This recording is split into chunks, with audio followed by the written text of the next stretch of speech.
Hi friends, welcome to Subscribe Me YouTube channel. Thanks for watching. Subscribe to channel bell button. More videos coming. என் பெயர் காயத்ரி. எனக்கு வயது 24. இந்த நிகழ்வுகள் எனது பள்ளி காலத்தில் நடந்தவை. எங்கள் அம்மா சப்னம் ஒரு பிரைவேட் பள்ளியில் ஆங்கிலம் கற்பிக்கும் ஆசிரியை. எங்கள் அப்பா துபாயில் உள்ள ஒரு நிறுவனத்தில் வேலை செய்கிறார். அவர் 1 வருடம் அல்லது 2 வருடங்களுக்கு ஒரு முறை இந்தியாவுக்கு வருவார். சில நாட்கள் மட்டுமே தங்குவார். அவர் வீடு திரும்பும்போது அவரும் எங்கள் அம்மாவும் சேர்ந்து எங்கள் அம்மா குகைக்கு சுண்ணாம்பு அடித்து மிகவும் மகிழ்ச்சியாக இருப்பாள். ஆனால் அவர் திரும்பி போன பிறகு குகை பாலைவனமாகும் என்பதால் அவள் மிகவும் சோர்வாக இருப்பாள். எங்கள் வீடு நகரத்தின் நெருக்கடியான பகுதியிலிருந்து விலகியிருந்தது. நாங்கள் வாடகை வீட்டில் தங்கியிருந்தோம். இந்த வீடு அப்பாவின் நண்பர் அர்ஷாத் மாமாவுக்கு சொந்தமானது. அர்ஷாத் மாமா அப்பாவின் நண்பர் என்பதால் அவர் எங்களிடம் வாடகை வாங்க மாட்டார். அர்ஷாத் மாமா அடிக்கடி எங்கள் வீட்டுக்கு வருவார். அவர் வரும்போது அம்மா மிகவும் மகிழ்ச்சியாக இருப்பாள். அவரது வருகை அம்மாவின் தனிமையை போக்கும். சில நேரங்களில் நாங்கள் அர்ஷாத் மாமாவுடன் அவரது காரில் வெளியே பயணத்திற்கும் செல்வோம். மெதுவாக அவர் எங்களுடன் நன்றாக கலந்துவிட்டார். ஒரு நாள் நான் ஸ்ரீலிருந்து வீடு திரும்பிய போது என் அப்பாவின் நண்பர் அர்ஷாத் மாமா வந்திருப்பதை பார்த்தேன். அம்மா மதிய உணவு தயாரித்து கொண்டிருந்தாள். நான் என் பள்ளி பையை அறையில் வைத்துவிட்டு சமையலறை நோக்கி நடந்தேன். ஆனால் உள்ளே நடப்பதை பார்த்ததும் என் இதயம் நொறுங்கியது. நான் மெதுவாக சமையலறையில் எட்டி பார்த்தேன். நான் பார்த்ததை கண்டு அப்படியே நின்றுவிட்டேன். எங்கள் அம்மா ஒரு கல்லூரியில் ஆசிரியராக இருந்தார். அவர் திறந்த மனப்பான்மை கொண்டவர். ஆனால் பிறகும் கூட எங்கள் அம்மாவிடம் இதை எதிர்பார்க்கவில்லை. நான் பள்ளியில் இருந்து வந்து என் யூனிஃபார்மை கூட மாற்றவில்லை. சிறிது நேரம் கழித்து அம்மா சமையல் அறையிலிருந்து வெளியே வந்தார். அவர் உணவை பரிமாறினார். பிறகு என்னை அழைத்தார். நாங்கள் மூவரும் சேர்ந்து உணவு உண்டோம். பிறகு நான் டிவி பார்த்து கொண்டிருந்தேன். அம்மாவும் மாமாவும் ஓய்வெடுக்கல ஆனார்கள். இரவு நேரத்தில் அர்ஷாத் மாமா, அம்மா மற்றும் நான் உணவு உண்டு 10 மணிக்கு படுக்கச் சென்றோம். எனக்கு தூக்கம் வரவில்லை. சுமார் 2 மணி நேரம் இப்படியே கழித்து விட்டேன். எனக்கு சிறிது தூக்கம் வந்தது. சுமார் 20 நிமிடங்களுக்கு பிறகு என் அறையில் வளையல்களின் ஓசை கேட்டது. என் தூக்கம் கலைந்து விட்டது. நான் மெதுவாக என் அறையின் ஜன்னலை திறந்தேன். அது அம்மாவின் அறை பக்கம் திறந்தது.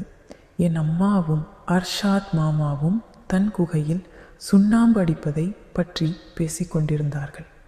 அர்ஷாத் மாமா கூறினார், சொப்னா, நாம் இருவரும் இப்போது என்ன செய்கிறோம் என்பது உன் கணவர் ரஜாவுக்கு தந்தெறிந்தால் அவர் என் நல்ல நண்பர். துபாய் செல்லும் முன் அவர் என்னிடம் சொன்னார், நீங்கள் என் மனைவி மற்றும் என் மகள் சபானாவை கவனித்து கொள்ள வேண்டும் என்று. அர்ஷாத் மாமா தனது பேச்சை வலியுறுத்தி அம்மாவிடம் அந்த நாளில் மாமாவும் என் மனதில் உள்ளதை புரிந்து கொண்டார். ஒரு நாள் காலையில் எழுந்தபோது அர்ஷாத் மாமா படுத்திருப்பதை பார்த்தேன். நான் மாமாவிடம் கேட்டேன், அம்மா எங்கே என்று. மாமா சொன்னார், அவர் கல்லூரிக்கு போயிட்டா என்றார். நான் சொன்னேன், சரி, நான் உங்களுக்கு டீ போடுறேன். மாமா சிகரெட் பிடித்து கொண்டே சொன்னார், சரி போடு என்றார். சிறிது நேரம் கழித்து நான் டீயுடன் வந்தேன். மாமா என்னை அருகில் உட்கார சொன்னார். நான் அவருக்கு பக்கத்தில் உட்கார்ந்தேன். நேற்றிரவு நீ தூங்கினாயா அல்லது விழித்து கொண்டிருந்தாயா என்றார். மாமா அன்பாக என் தலையில் கை வைத்து கேட்டார். இந்த திடீர் கேள்வியால் நான் திகைத்து போனேன். மாமாவுக்கு புரிந்திருக்கலாம், நான் அம்மாவும் அவரும் பேசுவதை கேட்டிருக்கிறேன் என்று. மாமா சொன்னார், பர்ஷபானா, நான் உன் மாமா. உன் அம்மாவை கவனித்துக் கொள்வது என் கடமை. நீ பெரியவளாகிவிட்டாய், புரிந்து கொள்ளக்கூடியவளாகிவிட்டாய். இதை நீ புரிந்து கொள்ள முடியும் என்றார். நான் பதில் சொல்லாமல் தலையை குனிந்தேன். அவர் கேட்டார், எத்தனை வயசாச்சு உனக்கு என்றார். நான் சொன்னேன், கடந்த மாதம் நான் 24 வயது நிரம்பினேன் என்றேன்.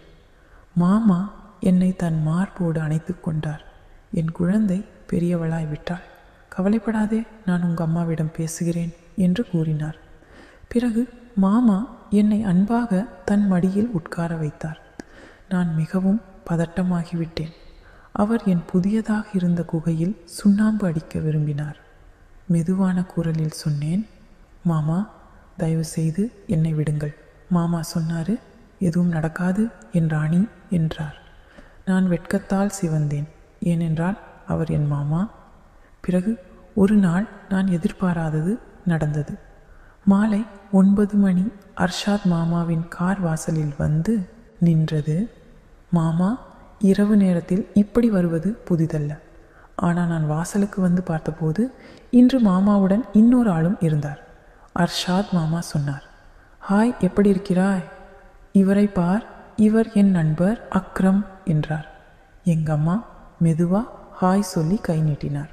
அர்ஷாத் மாமா சொன்னார், அக்ரம், இவள் என் அன்பான மருமகள் ஷபானா என்றார். நான் பதில் சொல்லாமல் என் அறைக்குள் சென்றேன். ஜன்னல் வழியாக அவர்கள் பேசுவதை கேட்டேன். அர்ஷாத் மாமா அம்மாவை அறைக்குள் அழைத்து சென்றார். அக்ரம் மாமா வராந்தா நின்று கொண்டிருந்தார். அர்ஷாத் மாமா அம்மாவிடம் சொன்னார், இவர் என் நண்பர் அக்ரம், இன்றி இரவு இவர் நம்முடன் தங்குவார் என்றார். மாமா அம்மாவை சமாதானப்படுத்த முயன்றார். ஆனால் அம்மா இணங்கவில்லை. அம்மா சொன்னார், உன்னால் முடியும், நீ என் கணவரின் நண்பர். ஆனால் ஒரு அந்நிய ஆணை வீட்டில் தங்க வைக்க முடியாது. அம்மா கவலையுடன் தலையை பிடித்து கொண்டு சோபாவில் உட்கார்ந்திருந்தார். அர்ஷாத் மாமா சொன்னார், நானும் அக்ரமும் குழந்தை பருவ நண்பர்கள். நான் அவரிடம் சொன்னேன், நீ என் நல்ல நண்பர், ரஜாவின் மனைவி என்றார். அம்மா கேட்டார், என்னை கேட்காமல் சொன்னாயா? வீட்டில் என் மகள் ஷபானாவும் இருக்கிறாள். அவள் என்ன நினைப்பாள்? அவள் இனி சிறியவள் அல்ல என்றாள் அர்ஷாத். மாமா சொன்னார், அவள் பெரியவள் ஆகிவிட்டாள் என்பது எனக்கு தான் தெரியும். நீ கவலைப்படாதே, நான் அவளை கவனித்துக் கொள்கிறேன். பிறகு அம்மா மெதுவாக சம்மதியார் இரவில் அம்மா என் அறைக்கு வந்து என்னை நன்றா தூங்க வைத்து விளக்கை அணைத்துவிட்டு தன் அறைக்கு சென்றார். அர்ஷாத் மாமா மது அருந்தியிருந்தார். அந்த நிலையும் என் முன்னால் வெளிப்பட்டது. அவர்களின் அறையிலிருந்து அக்கரம் மாமாவின் குரலும் கேட்டது. நான் ஜன்னல் வழியாக அவர்கள் பேசுவதை கேட்க முயன்றேன். திடீரென என் கை ஜன்னலில் மோதியது. அது அம்மாவின் காதில் விழுந்தது. என்ன நடந்தது அப்படின்று எனக்கு புரியலை. ஆனால் மறுநாள் அமைந்து நடனத்தை ஏதோ மாறி இருந்தது. என்னால் சகிக்க முடியல. நான் அம்மாவிடம் கேட்டேன், என்ன விஷயம் அம்மா? இன்றைக்கு நீங்கள் மிகவும் சோர்ந்திருக்கிறீர்கள். அம்மா சொன்னார், இல்லை, அப்படி எதுவும் இல்லை. சிறிது நேரம் கழித்து அம்மா என்னை தனியாக அழைத்து சொன்னார். நேற்றிரவு இதை கேட்டதும் என் காதுகள் கூர்மையாகின. என் முகம் சிவந்தது. அம்மா தொடர்ந்தார், பார் மகளே, உன் அப்பா வெளிநாட்டில் இருக்கிறார் என்பது உனக்கு தெரியும். அவர் துபாயில் 1 வருடத்திற்கும் மேலாகிவிட்டது. இவ்வாறு சொல்லிக் கொண்டிருக்கும்போது அம்மாவின் குரல் தடுமாறியது. அவர் கண்களில் கண்ணீர் துளிர்த்தது. பிறகு அவர் உண்மையை சொன்னார். உன் அப்பாவை துபாயில் போலீஸ் சில காரணங்களால் கைது செய்துள்ளது. என்ன செய்வது என்று எனக்கு புரியவில்லை. அதனால் நான் உன் மாமாவிடம் பேசி ஏதாவது வழி பார்க்க முயன்றேன். நீ நினைப்பது போல் எதுவும் இல்லை. இதனால்தான் நான் பல இரவுகளாக நிம்மதியாக தூங்கவில்லை. இதற்காக நான் அர்ஷாத் மற்றும் அக்ரம் இருவரிடமும் பண உதவி வாங்கினேன். ஆனால் இப்போது அதை திருப்பி கொடுக்க முடியவில்லை. அதனால் அவர்கள் என்னை என் குகையில் சுண்ணாம்பு அடிக்க வேண்டும் என தொந்தரவு செய்ய ஆரம்பித்து விட்டார்கள். அம்மா முற்றிலுமாக உடைந்து போயிருந்தார். நான் அவரை ஆறுதல் செய்து சொன்னேன், நான் புரிந்து கொள்கிறேன் அம்மா, கவலைப்படாதீர்கள்.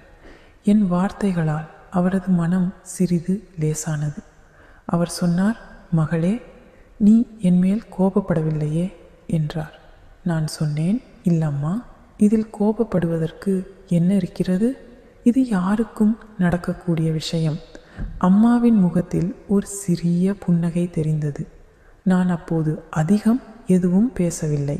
நான் இப்போது அம்மாவின் நெருங்கிய நம்பிக்கைக்குரியவளாகிவிட்டேன். நான் அவரிடம் சொன்னேன், அம்மா, இதெல்லாம் என்னவென்று எனக்கு புரியவில்லை. ஆனால் நான் உங்களிடம் இதை மட்டும் சொல்ல விரும்புகிறேன். நான் உங்கள் மகள். நான் உங்களை மிகவும் நேசிக்கிறேன். எனக்கு உங்கள் ஆதரவு தேவை. நீங்களும் தனியாக இருப்பதாக எண்ணாதீர்கள். அம்மா என்னை கட்டியணைத்தார். அவருக்கு புரிந்தது. நான் அவரது வலுவான உண்மையான ஆதரவு, அவரது சொந்த மகள். இந்த அனுபவம் அவருக்கு ஒரு உணர்வை தந்தது. தன் தன்னம்பிக்கை, குடும்பத்தின் மரியாதை மற்றும் பாதுகாப்புக்காக அவர் தானாகவே வலிமையாக இருக்க வேண்டும். மறுநாள் இதே சேர்ஸ்தேய அவர் வேண்டா செய்ய முடித்தார். இனி நான் எந்த சூழ்நிலையிலும் சிக்கிக்கொள்ள மாட்டேன். அது என் மற்றும் என் மகளின் வாழ்க்கையில் எதிர்மறையான தாக்கத்தை ஏற்படுத்தக்கூடியது. அவர் அக்கர மாமாவுடன் திறந்த மனதுடன் பேசினார். இனி உங்களுடன் எந்த உறவும் வைத்துக்கொள்ள முடியாது என்று சொன்னார். அவர் தன்னை ஒரு புதிய வாழ்க்கைக்கு தயார்படுத்தி கொண்டார். தன் பலவீனத்தை பின்னால் விட்டுவிட்டு ஒரு புதிய பாதையை தேர்ந்தெடுத்தார். இந்த சம்பவத்திற்கு பிறகு நானும் எங்கள் அம்மாவும் ஒருவருக்கொருவர் வலுவான ஆதரவாக மாறினோம். வாழ்க்கையின் சவால்களை ஒன்றாக சந்திக்க முடிவு செய்தோம். இப்போது எங்கள் வாழ்க்கையில் ஒரு புதிய திசையும் புதிய தொடக்கமும் உள்ளது. Hi friends, welcome to subscribe my YouTube channel. Thanks for watching. Subscribe to channel bell button. More videos coming.